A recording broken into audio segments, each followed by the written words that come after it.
Hey, what's up? Welcome to another Tutorial Thursdays. Now, I asked you guys last week if you wanted to see this tutorial of what you clicked on, so me splitting open while trying to do yoga, which is not too far off from reality.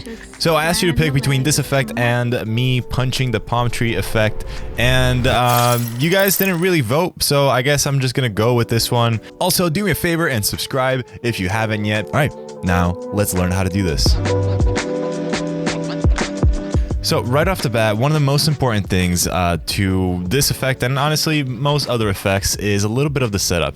Now, of course, with this one, it's a bit of a joke. It's a bit of like a, build up to this very kind of like silly moment, and the coverage and the shots kind of really serve that. Even if it's not a comedy or you're not trying to be funny or whatever it is, having coverage, even if you're just trying to show off a test or a VFX, it's always nice to, get a few extra clips and sort of give it a little bit of a story. That's always fun to do, and it's always good practice. But speaking of coverage, there's a different type of coverage that you'll need for this effect. So what I mean is that once you are placing yourself into position, so in my case, I'm doing yoga, but this could be, in a horror film, some person looking all weird with limbs all out of place. What that subject needs to do is essentially place themselves in different weird positions over and over while still kind of figuring out the general body of where that is. So you see that I'm not moving my main torso and my hip area too much, so I'm not moving around the room or around this mat. It's more of my arms and limbs that are kind of getting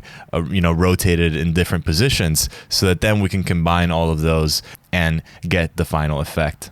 So let's do that. What you're seeing me do here is just essentially you're just going through and finding those moments and splitting the clip and then just freeze framing whatever moment I liked for that specific limb. Then I'm just going to organize them, stack them on top of each other. And now for the main clip that I'm going to use, I'm just going to use the head as the clip that is in motion, so not frozen, because I am moving my head. And this is simply because it's on the ground. It's very easy to mask. There aren't things crossing in front of it. Whereas the legs, if that was video, you would have to do a lot more rotoscoping, and animating it would be also a lot more tricky. So this way the limbs are essentially frozen, and whatever's making contact with the ground that can be easily masked out is playing through.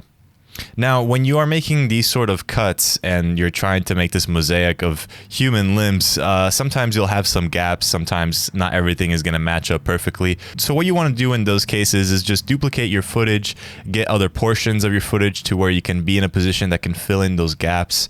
Or even for your frozen in time elements that you've masked out, you can even physically move them in your comp to be more fitting, as you saw me do with my back leg. I'm kind of adjusting that to match the overall shape of my body in this new contorted position.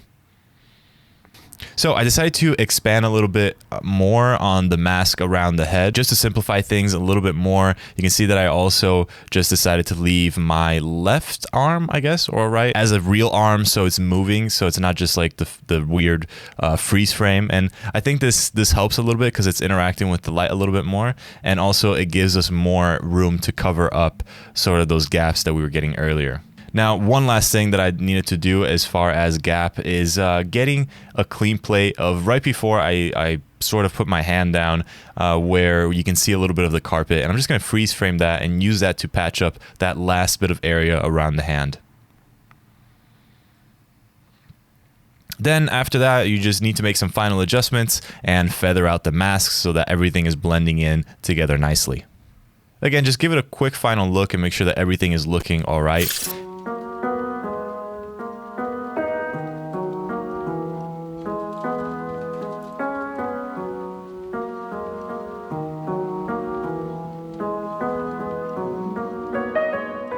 And now, once you have all that sorted, it's time to animate these elements to make them come more alive and to make them feel a little bit more with everything else that's happening.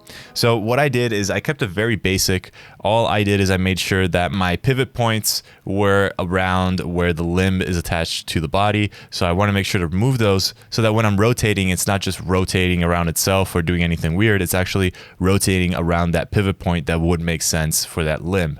And that's all I did, is I essentially just animated them with the rotation. If you wanted to get more advanced, you can of course use the puppet pin so that the actual forearm and arm is actually kind of rotating and pivoting and bending, so that you can have your legs bending more and it's not just like the whole thing rotating. But for something that was as subtle as this, I figured that was good enough. But if you're trying to go more of the horror route and you want to add more of that life and disturbing aspect, then adding some points and using the puppet tool to sort of distort that limb, I think that can also be very effective, and it would be taking this one step further.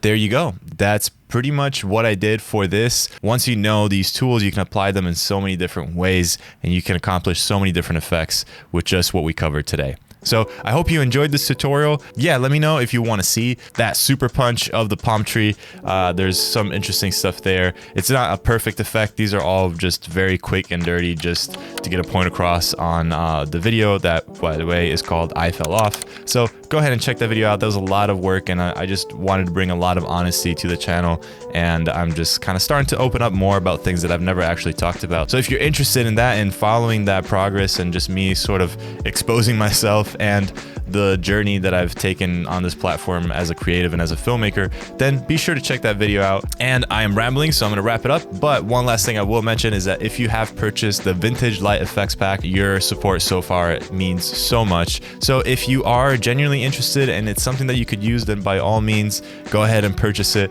because it does help make these videos a little bit more sustainable. And I think it will help you, because honestly, this pack is pretty great. And I know I have some bias in saying that, but it was a lot of hard work and I'm super proud of it. So hopefully you'll get some good use out of this too, because I'm using it all the time. All right, thank you so much for watching this tutorial. My name is Chris Trini, and I will see you in the next one.